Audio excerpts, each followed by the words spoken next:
दो लोग एक ही तरह का काम कर रहे होते हैं, एक के लिए वही काम इबादत बन जाता है और दूसरे के लिए वही काम सिर्फ़ एक मामूल बनता है। दो लोग नमाज़ पढ़ते हैं, रोज़ा रखते हैं, सदका देते हैं, दो लोग घर चलाते हैं, दो लोग जॉब करते हैं, एजुकेशन हासिल करते हैं, लेकिन अल्लाह तबारक व तआला के यहाँ दोनों की कीमत एक जैसी नहीं होती। इन दोनों में फ़र्क होता है। फ़र्क उनके अमल में नहीं होता, उनके काम में नहीं होता, बल्कि फ़र्क उनकी नीयत में होता है। नबी करीम सल्लल्लाहु अलैहि वसल्लम ने इरशाद फरमाया कि आमाल का दारोमदार नीयतों पर है और हर शख्स को वही मिलेगा जिसकी उसने नीयत की होगी। ज़रा इस हदीस मुबारका को अपनी ज़िंदगी पर रख कर देखिए कि एक बाप सुबह से शाम तक मेहनत करता है। वो कहता है मैं अपने बच्चों के लिए कमा रहा हूँ, लेकिन यही मेहनत अगर सिर्फ़ दुनिया कमाने की दौड़ है तो वो सिर्फ़ एक पहलू है। लेकिन अगर वो दिल में ये नीयत कर ले कि या अल्लाह मैं हलाल रिज़्क़ कमा कर अपने अहले खाना की किफ़ालत कर रहा हूँ, मैं इन्हें हलाल खिला रहा हूँ और अपनी ज़िम्मेदारी पूरी कर रहा हूँ, तो फिर वही ऑफ़िस, वही शॉप, वही बिज़नेस, वही 8 से 10 घंटे की मेहनत उसकी ज़िंदगी में इबादत बन जाती है। यही नीयत की सबसे बड़ी ताकत है।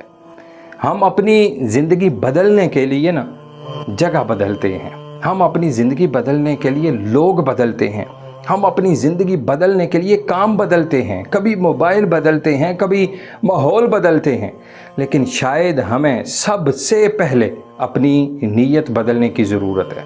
अल्लाह रब्बुल इज़्ज़त ने कुरान में इरशाद फरमाया, कुल इन्ना सलाती व नुसुकी व महयाया व ममाती लिल्लाहि रब्बिल आलमीन। ए महबूब कह दीजिए कि बेशक मेरी नमाज, मेरी कुर्बानी, मेरी ज़िंदगी और मेरी मौत अल्लाह रब्बुल आलमीन के लिए है। तो ज़रा गौर करें, अल्लाह तबारक व तआला ने सिर्फ़ नमाज का ज़िक्र नहीं किया, सिर्फ़ कुर्बानी का ज़िक्र नहीं किया, बल्कि फ़रमाया व महयाया, मेरी ज़िंदगी भी अल्लाह के लिए है।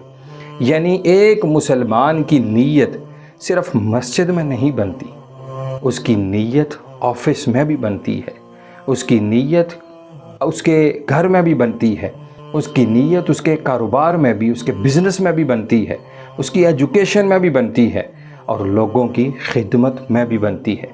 आप किसी की मदद करते हैं, अगर नीयत ये है कि लोग मुझे अच्छा कहें, मेरी तारीफ़ कहें, मेरी इज़्ज़त करें, मेरी इज़्ज़त में इजाफ़ा होगा, तो आपको शायद लोगों की तारीफ़ मिल जाए। लेकिन अगर दिल में ये हो कि ये मेरे अल्लाह की रज़ा के लिए मैं कर रहा हूँ, तो चाहे मुझे जानता है या नहीं जानता, मैं ये अपने रब की रज़ा के लिए कर रहा हूँ, तो फिर आपका हर उठने वाला कदम अल्लाह रब्बुल इज़्ज़त की इबादत बन जाता है।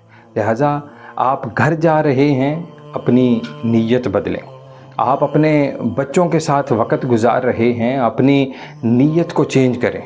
आप अपने बिज़नेस के लिए निकल रहे हैं, रोज़गार के लिए निकल रहे हैं, अपनी नीयत का किबला दुरुस्त करें। आप किसी बीमार की इयादत के लिए जा रहे हैं, अपनी नीयत को तब्दील करें। आप इल्म हासिल करने के लिए जा रहे हैं, अपनी नीयत की डायरेक्शन चेंज करें, तो फिर वही काम आपके लिए इबादत बन जाता है। काम वही रहेगा मगर उसका मकसद बदल जाता है। तो जब मकसद अल्लाह रब्बुल आलमीन की ज़ात बन जाती है, तो फिर हर उठने वाला कदम अल्लाह तबारक व तआला की इबादत बन जाता है। तो जब मकसद अल्लाह रब्बुल आलमीन की ज़ात बन जाए, तो फिर आम ज़िंदगी भी फिर आम नहीं रहती, आम काम भी फिर आम नहीं रहता।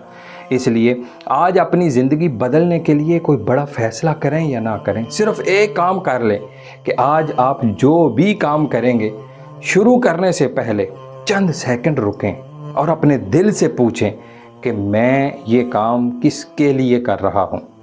अगर जवाब अल्लाह रब्बुल आलमीन की ज़ात है, अल्लाह रब्बुल आलमीन की रज़ा है, तो यकीनन आप सही रास्ते पर हैं। क्योंकि ज़िंदगी बदलने के लिए नई ज़िंदगी शुरू करने की ज़रूरत नहीं होती, बल्कि सिर्फ़ पुरानी ज़िंदगी की नीयत का किबला दुरुस्त करने की ज़रूरत होती है। याद रखें, अमल आपकी ज़िंदगी बनाते हैं, लेकिन नीयत उन आमाल की कीमत तय करती है।